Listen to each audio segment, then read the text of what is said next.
Assalamu alaikum, my dear students. How are you? Hope you all are well.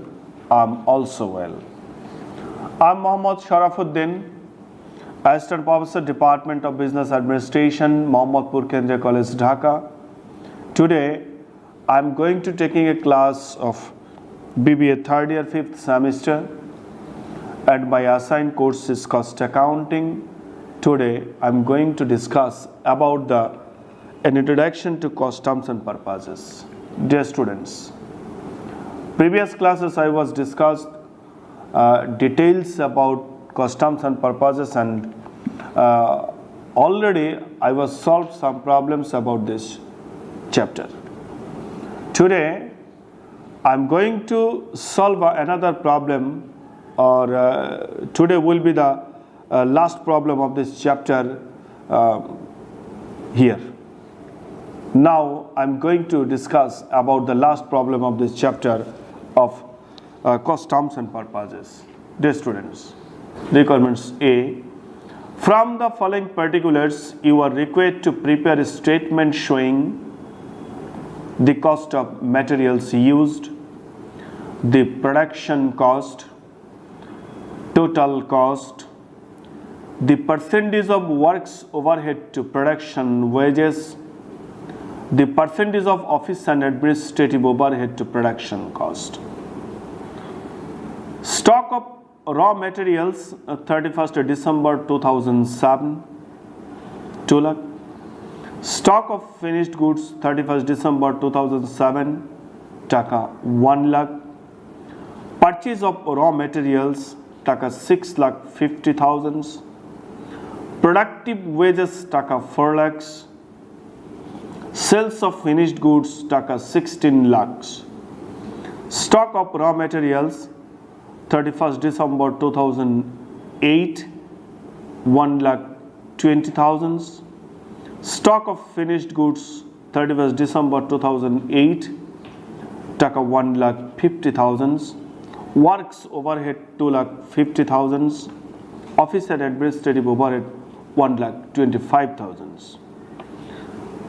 প্রথমে যে বিষয়টা এখানে বলা হয়েছে যে এখানে কিছু তথ্য দেওয়া আছে, এর উপর ভিত্তি করে তোমাকে একটা স্টেটমেন্ট তৈরি করতে হবে। এই স্টেটমেন্ট থেকে তুমি বের করবা কস্ট অফ ম্যাটেরিয়ালস ইউজড, যে এই উৎপাদন প্রক্রিয়ায় তুমি ম্যাটেরিয়াল বাবদ কত টাকার ম্যাটেরিয়াল বা কাঁচামাল তুমি ব্যবহার করেছো তার ব্যয় বের করো। দি প্রোডাকশন কস্ট মানে উৎপাদন ব্যয় কত এটি বের করো।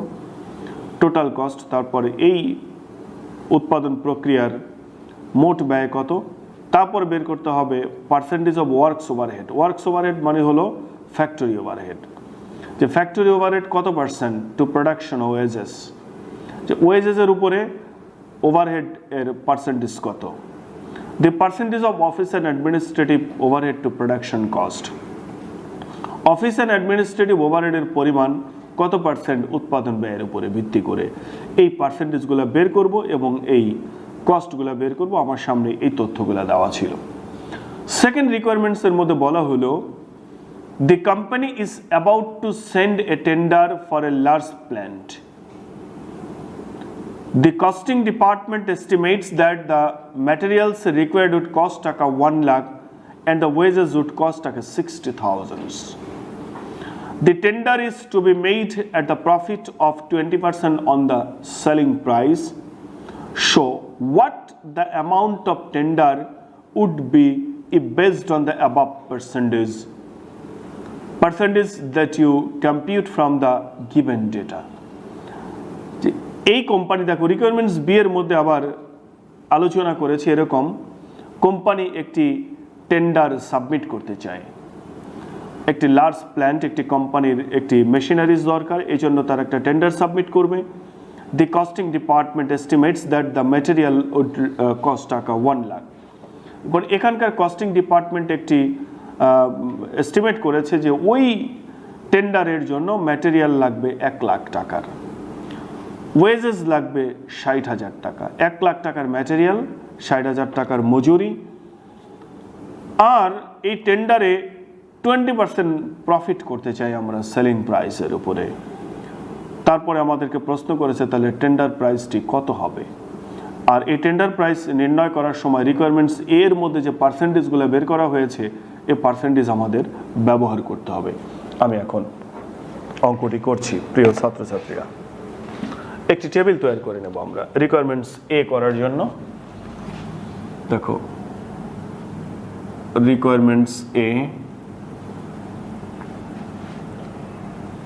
আমরা দুটি কলামের একটি ছক রেডি করব।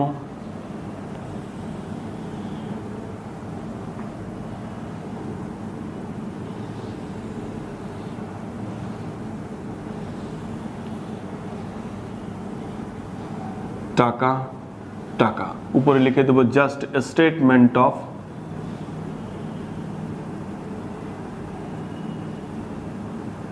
কস্ট। স্টেটমেন্ট অফ কস্ট আমরা এখান থেকে বের করব। দেখো প্রথমে লিখব হলো পারচেজ অফ র ম্যাটেরিয়াল,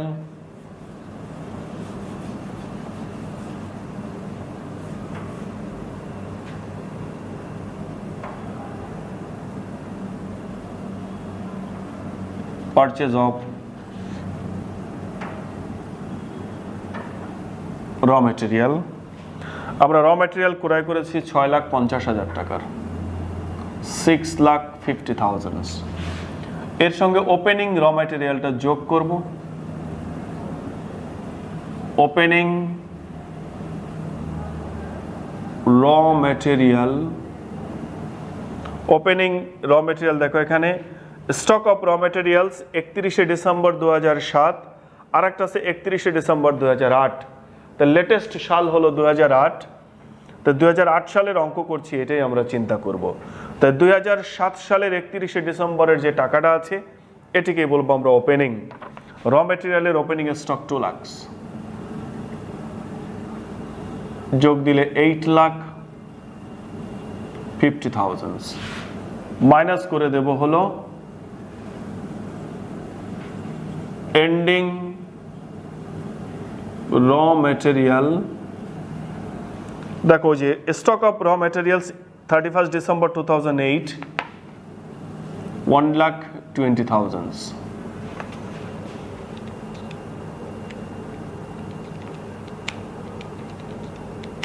$7,30,000 যেটি পেলাম এটির নাম হবে cost of material used. Cost of material used, cost of material used এর সঙ্গে আমরা যোগ করব হলো ওয়েজেস। এখানে দেখো অঙ্কের মধ্যে একটি প্রোডাক্টিভ ওয়েজেস আছে 4 লাখ টাকার। এই প্রোডাক্টিভ ওয়েজেসটাকে আমরা ওয়েজেস বলবো। 4 লাখ টাকা যোগ করলে 11,30,000 যেটি পেলাম এটির নাম হবে প্রাইম কস্ট। প্রাইম কস্ট, এই প্রাইম কস্টের সঙ্গে আমরা যোগ করব হলো ফ্যাক্টরি ওভারহেড, বা এখানে ফ্যাক্টরি ওভারহেডের নামটা দেওয়া আছে ওয়ার্কস ওভারহেড। দেখো ওয়ার্কস ওভারহেড দেওয়া আছে 2,50,000, 2,50,000 যোগ করলে 13,80,000। এটার নাম হবে হলো প্রোডাকশন কস্ট বা manufacturing cost.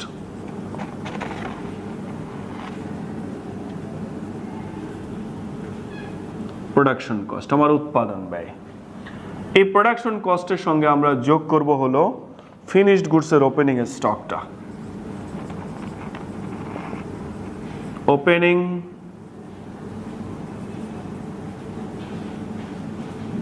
Opening finished goods, stock of finished goods 31st December 2007 1 lakh টাকা দেওয়া আছে।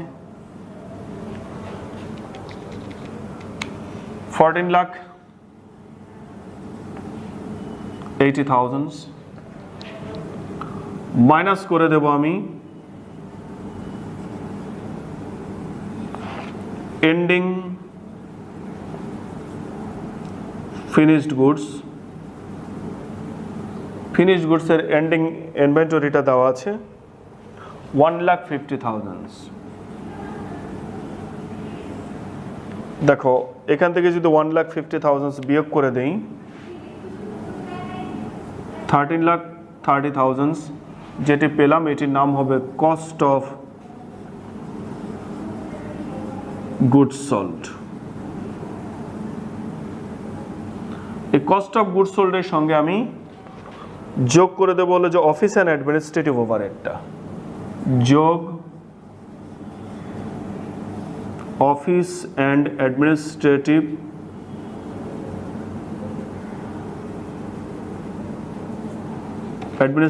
Overhead. Office and administrative overhead দেওয়া আছে আমার 1,25,000। 1,25,000 টাকা যদি যোগ করে দেই 14,55,000, এটির নাম হবে টোটাল কস্ট।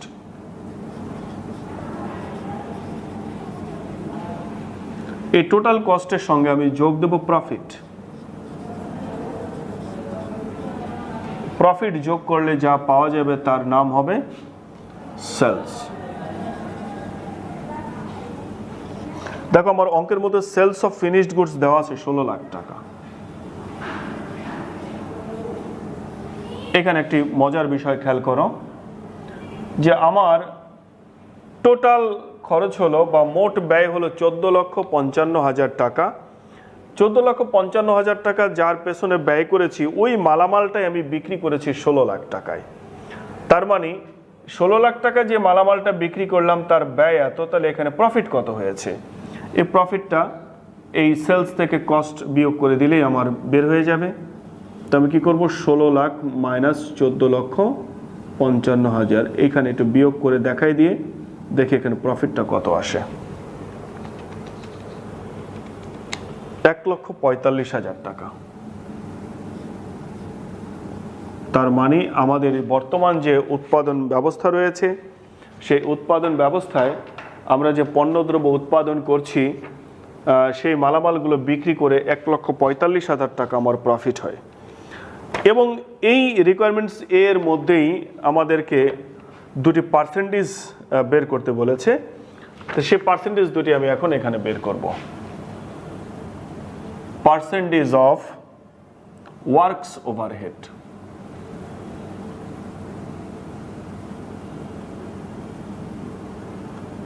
এই পার্সেন্টেজ অফ ওয়ার্কস ওভারহেড এটি বের করার ফর্মুলাটা হবে হলো ওয়ার্কস ওভারহেড। দেখো বের করতে বলছে, এখানে বলে দেওয়া আছে the percentage of works overhead to production wages. এটা কার উপর করব? ওয়েজেসের উপরে, তাহলে ইনটু 100। দেখো ওয়ার্কস ওভারহেড আমার অঙ্কের মধ্যে দিয়ে দেওয়া আছে হলো 2,50,000 টাকা। আর ওয়েজেস বা প্রোডাক্টিভ ওয়েজেস দেওয়া আছে 4 লাখ টাকা। এই 2,50,000কে 4 লাখ দিয়ে ভাগ করে দিয়ে 100 দিয়ে গুণ করে দিলে 62.50%। আরেকটি পার্সেন্টেজ বের করতে বলছে, the percentage of office and administrative overhead. Percentage of office and administrative overhead, এটির পার্সেন্টেজ বের করার ফর্মুলাটা হবে হলো অফিস অ্যান্ড অ্যাডমিনিস্ট্রেটিভ ওভারহেড। দেখো এটি বের করতে বলছে হলো কার উপরে? প্রোডাকশন কস্টের উপরে। নিচে দেব প্রোডাকশন কস্ট ইনটু 100। দেখো অফিস অ্যান্ড অ্যাডমিনিস্ট্রেটিভ ওভারহেড আমার অঙ্কের মধ্যে দিয়ে দেওয়া আছে 1,25,000 টাকা। আর প্রোডাকশন কস্ট আমি অঙ্কের মধ্যে বের করেছি একটু আগেই 13,80,000, 13,80,000 ইন্টু 100। এখন যদি আমি ক্যালকুলেশন করি 1,25,000 ভাগ 13,80,000 ইন্টু 100, 9.06%, 9.06%। এবার রিকোয়ারমেন্টস বিতে আসবো। দেখো রিকোয়ারমেন্টস বিতে আমাদেরকে একটি প্রশ্ন করেছিল, the company is about to send A tender for a large plant. Company একটি টেন্ডার সাবমিট করতে চায় একটি প্ল্যান্টের জন্য। সেই টেন্ডারে কস্টিং ডিপার্টমেন্ট এস্টিমেট করেছে ম্যাটেরিয়াল দরকার হবে 1 লাখ টাকার, ওয়েজেস দরকার হবে 60,000 টাকার।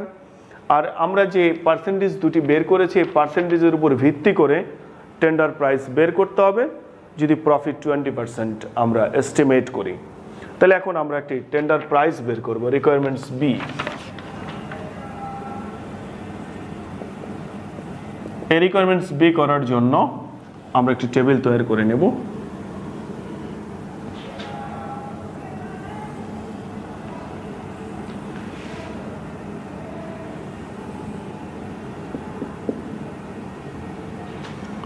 উপরে লিখব টেন্ডার প্রাইসটা এস্টিমেশন করব আমরা এখান থেকে। এই টেন্ডারের জন্য আমার ম্যাটেরিয়াল দরকার হবে 1 লাখ টাকার। এই টেন্ডারে আমার ওয়েজেস লাগবে 60,000 টাকার। তাহলে 1,60,000 টাকাকে বলবো প্রাইম কস্ট। প্রাইম কস্টের সঙ্গে আমরা ফ্যাক্টরি ওভারহেডটা যোগ করব। ফ্যাক্টরি ওভারহেড মানে হলো ওয়ার্কস ওভারহেড প্লাস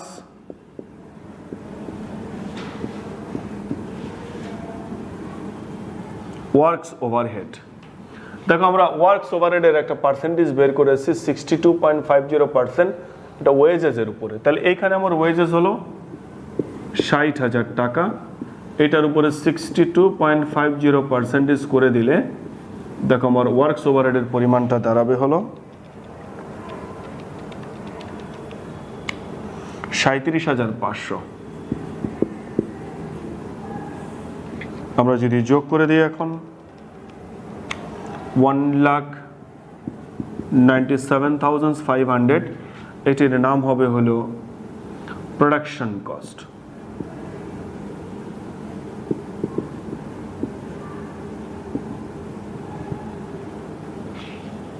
এই প্রোডাকশন কস্টের সঙ্গে আমি যোগ করে দেব হলো office and administrative overhead. Office and administrative overhead. দেখো অফিস অ্যান্ড অ্যাডমিনিস্ট্রেটিভ ওভারহেডটা আমার 9.06%। এটা কার উপরে? প্রোডাকশন কস্টের উপরে। এই প্রোডাকশন কস্টের উপরে যদি 9.06% করি তাহলে দেখো আমার এখানে প্রোডাকশন কস্ট কত? 1,97,500 ইন্টু 9.06%।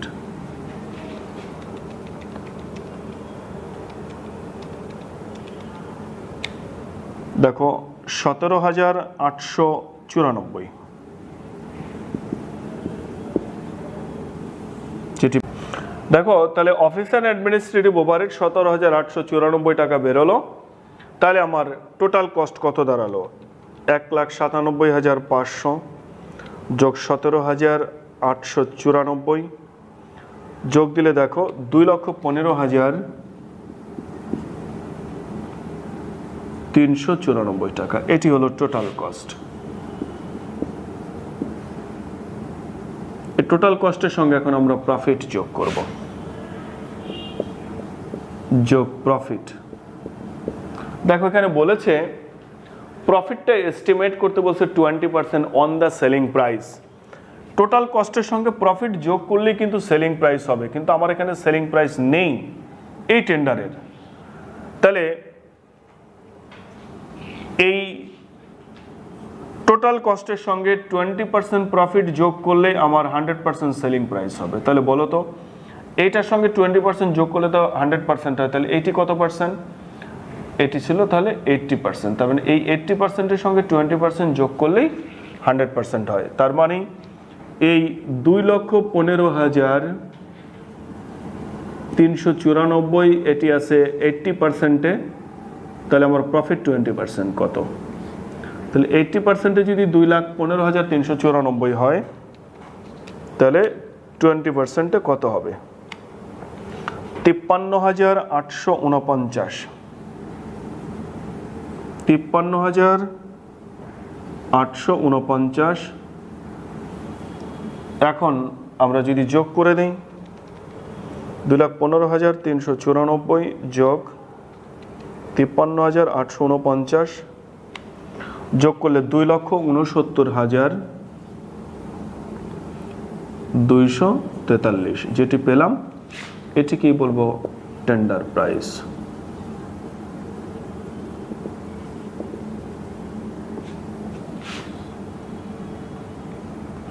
দেখো প্রিয় ছাত্রছাত্রীরা, আমার রিকোয়ারমেন্টস বি এখানে শেষ হলো। আমরা একটি টেন্ডারে অংশগ্রহণ করতে চাই, যে টেন্ডারে আমার 1 লক্ষ টাকার ম্যাটেরিয়াল আর 60,000 টাকার ওয়েজেস লাগতো। সেখানে আমার ওভারহেড হয়েছে এই ওয়েজেসের উপরে 62.5%। আমরা প্রোডাকশন কস্ট পেলাম, তার সঙ্গে অফিস অ্যান্ড অ্যাডমিনিস্ট্রেটিভ ওভারহেড 9.06% যোগ করে টোটাল কস্ট পেলাম। এই টেন্ডারে আমার ডিজায়ার্ড প্রফিট 20%। এটি অ্যাড করার পর আমার 2,69,243 টাকা বেরোলো, যে এটি আমার টেন্ডার প্রাইস হবে। এই প্রাইসে আমরা এই আমাদের ক্লায়েন্টদের কাজ আমরা করে দিতে পারবো। তোমরা সবাই মনোযোগ সহকারে অঙ্কটি প্র্যাকটিস করো, ইনশাল্লাহ কোনো সমস্যা থাকবে না।